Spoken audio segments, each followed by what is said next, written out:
I'm gonna laugh my ass off if fire javelin is weaker than our new bolts. That's impressive. That's very nuclear sounding. Also, that dragon is really well done. That's a 2D dragon.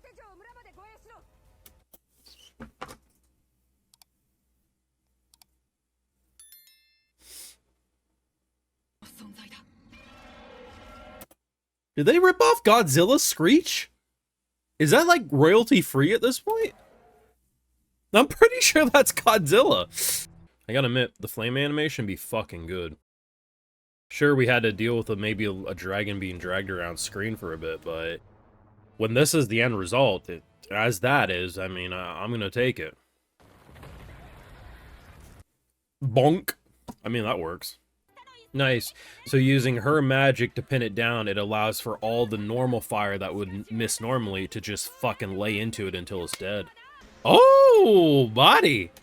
Now that's a good shot. Now, if you're telling me that ain't a cool looking fucking shot, you kidding yourselves. I think we need to get some S in the chat for anyone who hasn't been watching Easygoing Territory Defense by the Optimistic Lord. The plot, it really does just speak for itself.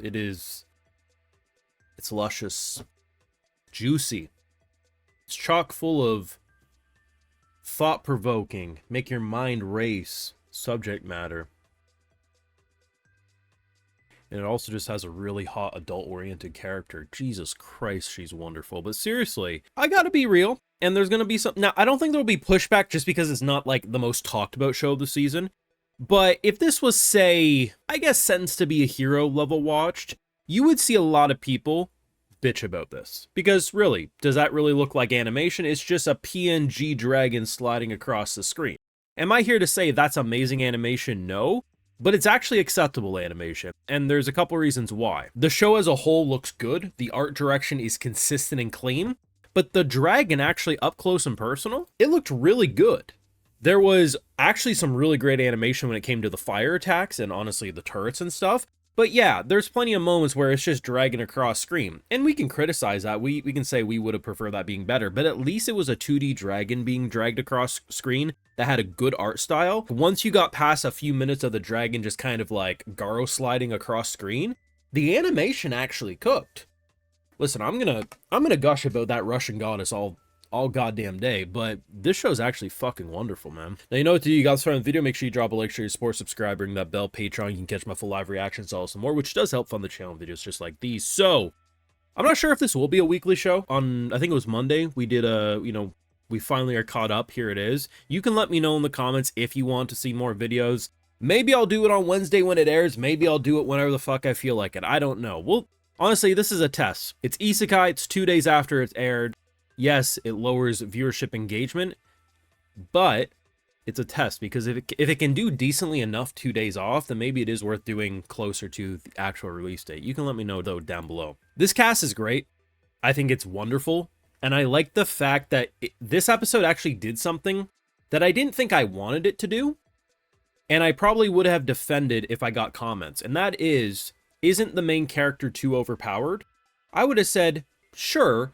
But the concepts of threats, being able to push him back, really isn't my interest. It's more about seeing how he builds a civilization up from nothing and the fun slice of life banter. It's, when I play a tower defense game, I'm not thinking I'm probably going to lose. Like maybe at the beginning and maybe towards near the end, but usually for 90% of a tower defense game, I'm not sweating. Once I get momentum going, I'm going to fuck you up, right? Take it back after this. We have a lot of characters. He's kind of like our defense man. He also helps us build our structural integrity and everything like that. We have knights, we have busty goddesses who can launch nuclear orbital strikes. But here's the thing and what I really like about this episode. They started this episode off showing the new walls, the new turrets. Ain't nothing gonna get past them. Especially with the impact detonation strike of those new turrets. And then in comes a dragon, a singular dragon. And that dragon took everything as it stood to defeat it. Had there been 2 dragons, most likely Lord Van would have lived, but they would have had to start over. Like, they would have lost everything. I've been thinking, walking into every episode, even if his dad came a knocking someday, he could push back his father. I don't think that right now. I think it's good that he's keeping this under wraps, because as it stands, will he become indestructible? Yes. Is he at indestructible yet? No. He has good ideas. He realizes that 2 arrows at once on his turrets are not enough. It needs to be at least 10. My idea, had the same turrets, so basically 2 arrows, one on top of the other, and then on the sides have cylinders with, you know, a bunch of arrows there. I think that should be his next destination. But one dragon actually pushed their shit in. It did. And we can already tell, I mean, look at what she did. This woman is more than just her big titty goddessness, you know? Like, she launched a nuclear level blast. And I don't think that's an exaggeration. Like, look at this shit. She launches giant fireworks and just knocks his bitch. Like, come on now. You're really gonna tell me that if dad sends, say, 5 of her, which maybe dad doesn't have access to 5 of her, or another army does, I don't know if we can push that back. I really don't. So while his defenses are looking good, you can see already where he should improve. He's already extending his walls and his defenses, which is good. But there's still so much more left for him to do. And I thought to myself, after the first few episodes, he'll be good. Like, I'm not saying that if something flies in the sky like a dragon, it wouldn't be a challenge, but I really thought how sharp his ammo is, because his swords can cut through swords, right? So I'm thinking it's just going to pierce a dragon. As long as you can, like, maybe he'll have to design some auto detection so it can, like, auto lock on, but otherwise he's going to be just fine. Not anymore. This dragon had its wings burned off. It went through the ringer. And to be honest, their faces kind of said it all. So he actually still has a long way to go, which does, I think, help a lot of people who wanted more of a sense of danger. Well, you have it. I mean, if it's some armored lizards, which, you know, for your average soldier, that's still pretty impressive, there's ways to fuck him up. And like I said, the dragon looked cool. The first, like, 4 minutes of the dragon was a lot of PNG Garo slides, but the art was actually really good. And this is how the dragon looked the whole time. Even when he was sliding across screen, he looked like a cool-looking dragon. Like, there was no Fate Stay Night CGI dragon or anything like that. And most importantly, it continues to flex the best part of the show, which is the people. Since he's got here, the people have worshipped Van because he immediately made their lives better. But most importantly, it's not just the general people, it's everyone who gets promotions and praise. Best Butler being the one who dropped a rock on top of a dragon's head. Best Bro cutting the dragon's head.